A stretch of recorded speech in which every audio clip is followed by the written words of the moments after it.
शक्ति, माँ शक्ति, माँ शक्ति।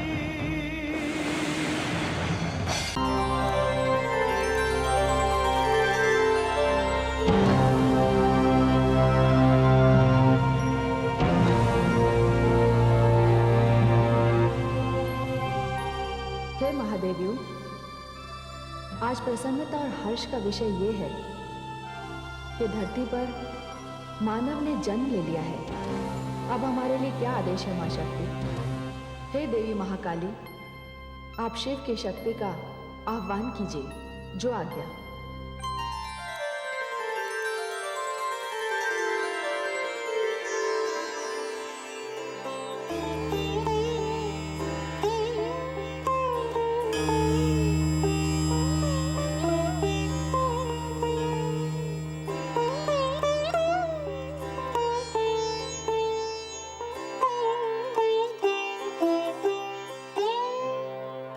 शक्ति का शिव को प्रणाम। हे शिव शक्ति, आप अपना निवास स्थान छोड़कर कहां जा रही हैं? हे महादेव, मां शक्ति ने मेरा आह्वान किया है। इसका कारण तो मुझे वहीं जाकर ज्ञात होगा। मैं आपकी शक्ति हूं। मैं आपसे अधिक समय तक दूर नहीं रहूंगी। मुझे आज्ञा दीजिए। अवश्य जाइए। आदिशक्ति के आह्वान का कारण मैं जानता हूं। आदिशक्ति आपकी प्रतीक्षा कर रही हैं। जाइए।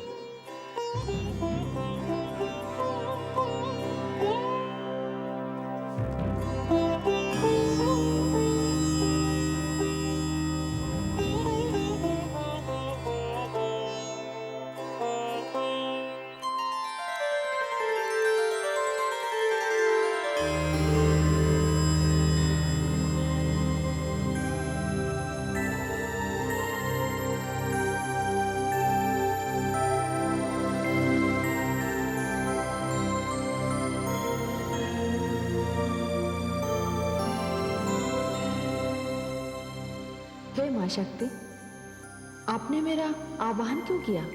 हे देवी गौरी, सृष्टि में मानव जन्म की प्रक्रिया आरंभ हो गई है।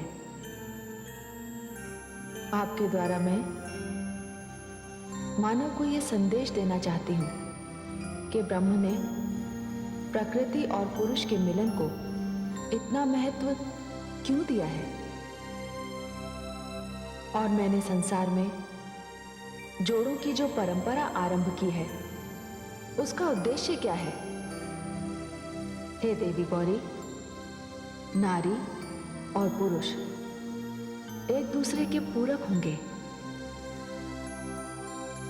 इनके संबंधों का आधार प्रेम होगा, और ये संबंध केवल शरीर के ही नहीं, आत्मा के भी होंगे। इन संबंधों में यह देखना भी आवश्यक होगा कि नारी की दृष्टि में पुरुष का और पुरुष की दृष्टि में नारी का स्थान क्या होगा। इन संबंधों में एक दूसरे की भावनाओं का आदर, एक दूसरे का सम्मान और एक दूसरे के मन में विश्वास और प्रेम की जोत जगानी होगी, जिसे जीवन की तीव्र हवा तो क्या, मृत्यु की आंधी भी न बुझा सके।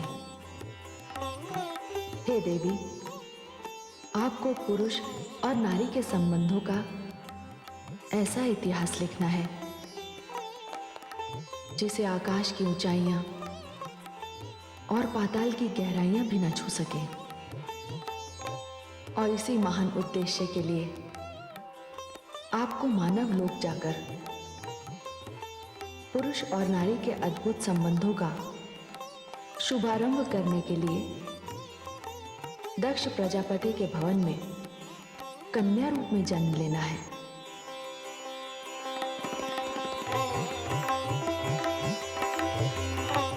जैसी आपकी आज्ञा आदिशक्ति।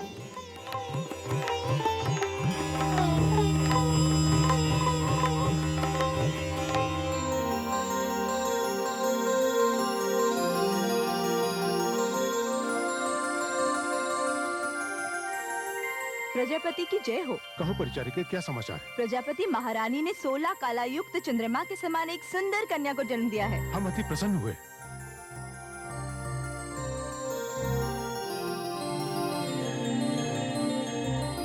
प्रसूति, प्रिय प्रसूति,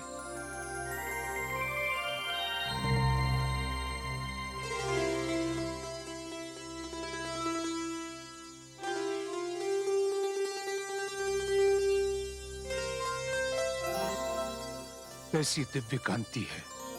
आपके यश जैसी स्वामी। ये चमकता हुआ ललाट, इसके लिए वारा क्षेत्र न्योछावर। वाह, कितनी सुंदर नासिका है। इस पर गांगे क्षेत्र न्योछावर, और ये फूलों जैसे कपोल, इन पर तो राजधानी न्योछावर, और इन सुंदर नेत्रों पर तो। रुकिए स्वामी, सब कुछ तो न्योछावर कर दिया, अब क्या न्योछावर करेंगे आप? अब तो प्रजापति स्वयं न्योछावर।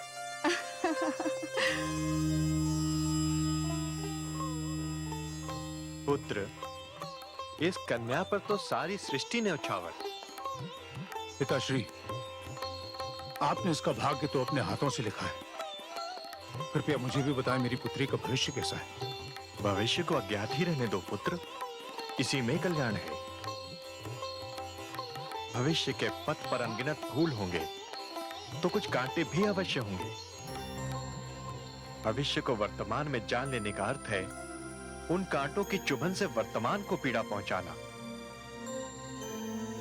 जो होता है वो तो होगा ही, किंतु अमंगल की जानकारी जब पहले ही हो जाती है तो मंगल पर भी उसकी छाया पड़ने लगती है। ऐसा कोई जीवन नहीं जिसके भविष्य में सुख और दुख दोनों ना हो।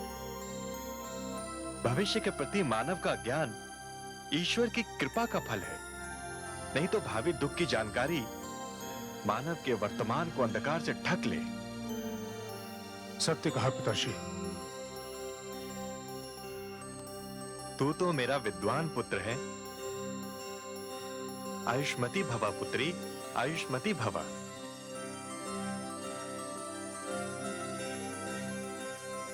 इससे पहले भी यहाँ कई कन्याओं ने जन्म लिया, किंतु इतनी सुंदर मूर्ति पहले कभी नहीं दिखाई दी।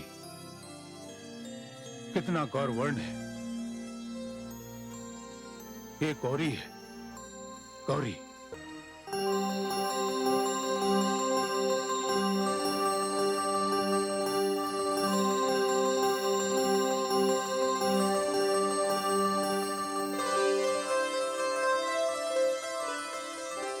पुत्री गौरी, गौरी, गौरी। ये क्या स्वामी, प्रातः उठकर ईश्वर का नाम लेने के स्थान पर आप गौरी का नाम लेने लगे? सत्य कह रही हो देवी। गौरी अब मेरे लिए ईश्वर के समान ही है। उसे पल भर भी ना देखूं तो मन व्याकुल हो उठता है। किंतु इतनी व्याकुलता भी अच्छी नहीं स्वामी। पुत्री सदा माता पिता के घर तो नहीं रहती ना, वो पराया धन है। उसे एक न एक दिन तो ये स्थान छोड़कर जाना ही है। आप भूल रही हैं देवी, गौरी प्रजापति दक्ष की कन्या है। माना कि हर कन्या को एक न एक दिन अपने माता पिता का घर छोड़कर ससुराल जाना पड़ता है, पर मैं कोई न कोई व्यवस्था कर दूंगा ताकि गौरी सदा मेरी आंखों के सामने रहे। आप नहीं जानती, मैंने उसे अपनी आंखों में सपने की भांति संजो कर रख दिया है। पर यह क्या, आपने तो मुझे बातों में उलझा दिया। मैं गौरी के दर्शन करके आता हूं। वो इस समय उद्यान में होगी।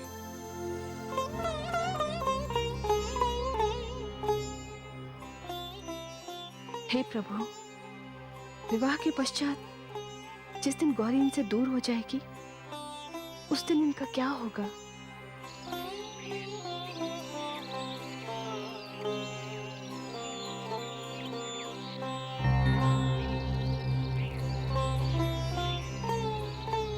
गौरी,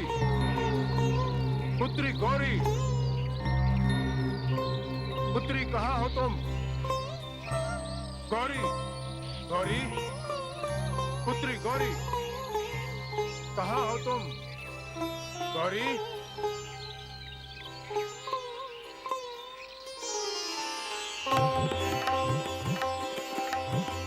पुत्री, कहाँ हो पुत्री?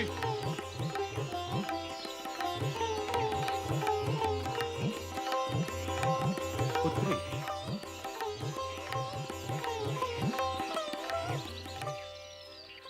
पिताश्री, प्रातः कहाँ चली गई थी पुत्री? मैं पुष्प लेने आई थी पिताश्री। प्रकृति का सबसे सुंदर पुष्प तो तुम हो। भला तुम्हें पुष्प चुनने की क्या आवश्यकता है? मैंने कई बार तुमसे निवेदन किया है, जब भी मैं आंखें खोलूं, सबसे प्रथम मैं केवल तुम्हें देखूं। पिताश्री, एक बात कहूं? कहो पुत्री। स्नेह का ऐसा बंधन किसी दिन आपके लिए कष्ट का कारण बन जाएगा। वो क्यों पुत्री? देखिए पिताश्री, आप प्रजापति हैं, महाविद्वान हैं। आपको तो जाने कहां कहां से निमंत्रण आते रहते हैं। आपके हर जगह मुझे अपने साथ ही ले जाएंगे। अब तक तो ऐसा ही हुआ है पुत्री, और आगे भी ऐसा ही होगा। हाँ सुनो पुत्री, काशी में विद्वानों की महासभा होने जा रही है। मुझे उसकी अध्यक्षता का निमंत्रण मिला है, जिसे मैंने स्वीकार कर लिया है। देखिए, मैंने कहा था ना, अब आपको अकेले ही जाना पड़ेगा। नहीं पुत्री, ऐसा नहीं होगा। मैंने प्रबंधकों से पहले ही कह दिया था कि मैं अकेले नहीं, अपनी प्रिय पुत्री के साथ आऊंगा। सच पिताश्री? सुना है काशी बड़ी सुंदर नगरी है। हाँ, और हम पिता और पुत्री उस सुंदर नगरी का भ्रमण साथ में करेंगे। चलिए, इस बार काशी मैं आपके साथ ही चलूंगी। किंतु मैं एक कन्या हूं। जिस दिन आप मुझे इस घर से विदा करेंगे, उस दिन क्या होगा पिताश्री? उस दिन की कल्पना करके मेरा हृदय भर आता है। न जाने कैसे कैसे विचार मेरे मन में उत्पन्न होने लगते हैं। तुझसे अलग होने की बात तो मैं सोच भी नहीं सकता। देख पुत्री, इस समय तू विदाई की बात न कर। पिताश्री, पिताश्री, ये क्या? आपकी आंखों में अश्रु? पुत्री गौरी, लोगों के प्राण कहीं भी बसते हो, पर इस दक्ष के प्राण उसकी पुत्री गौरी में बसे हैं, तुझ में बसे हैं। पिताश्री, कैसे उतार पाऊंगी मैं आप जैसे उदार पिता का स्नेह का ऋण? ऋणी तो मैं हूं पुत्री। तूने मेरे घर में जन्म लेकर मुझ पर उपकार चुकिया है। अब सुन पुत्री, काशी यात्रा का समय हो गया है, प्रबंध हो गया है। अब चलें। चलिए पिताश्री। चलो पुत्री।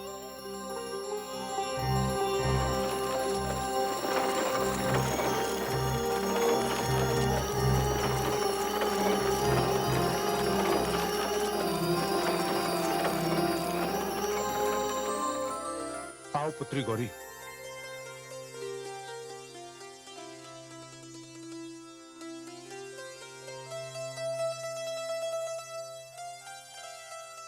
आइए श्रेष्ठ प्रजापति दक्ष, काशी नगरी आपका और आपकी पुत्री का स्वागत करती है।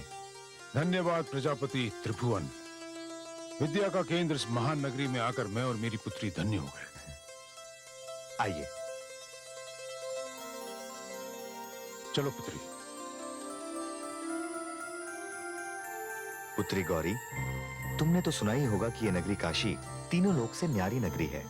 सभा के पहले सत्र के पश्चात मैंने तुम्हारे और पिताश्री के नगर भ्रमण की व्यवस्था कर दी है। धन्यवाद। इस नगरी का बहुत गुणगान सुन रखा था। हाँ। आज इसे प्रत्यक्ष देखने का सौभाग्य मिला है। आइए।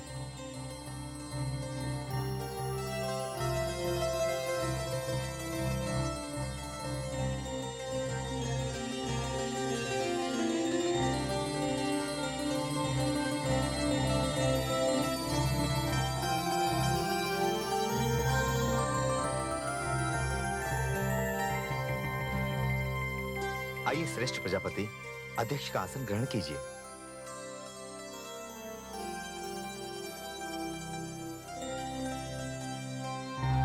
आप समस्त आचार्यों, ऋषियों और प्रजापतियों को प्रजापति दक्ष का नमस्कार। आपकी सभा ने मुझे अध्यक्ष का स्थान देकर मेरा जो सम्मान किया है उसके लिए मैं आपका आभारी हूं।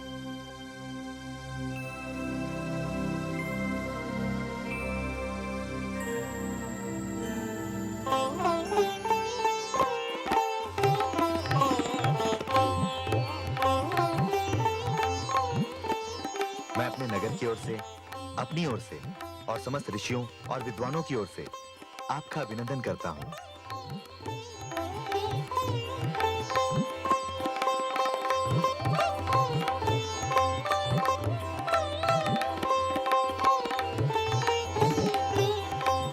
और आपका भी अभिनंदन करता हूं।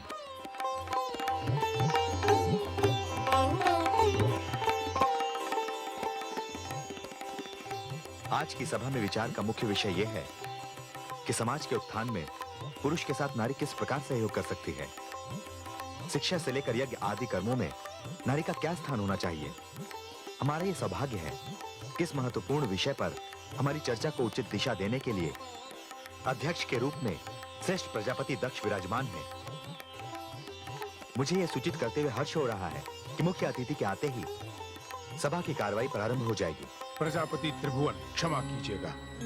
अध्यक्ष द्वारा स्थान ग्रहण कर लेते ही सभा की कार्यवाही प्रारंभ हो जानी चाहिए। यही शिष्टाचार है, यही परंपरा भी। आपके मुख्य अतिथि को अध्यक्ष से पूर्व ही आकर अपना स्थान ग्रहण कर लेना चाहिए था।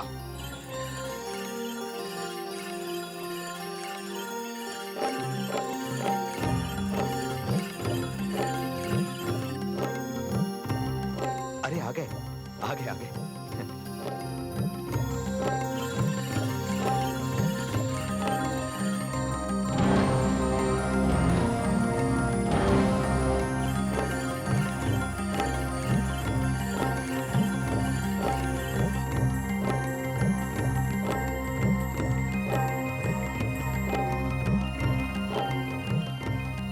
प्रणाम प्रभु, आपका आगमन हुआ, हम धन्य हो गए।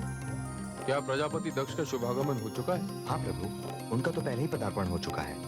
तब तो मुझे सर्वप्रथम चलकर अपने विलंब से आने का खेद प्रकट करना होगा। मार्ग में आते हुए कुछ लोगों का कष्ट निवारण करने के कारण मुझे विलंब हुआ। चलिए।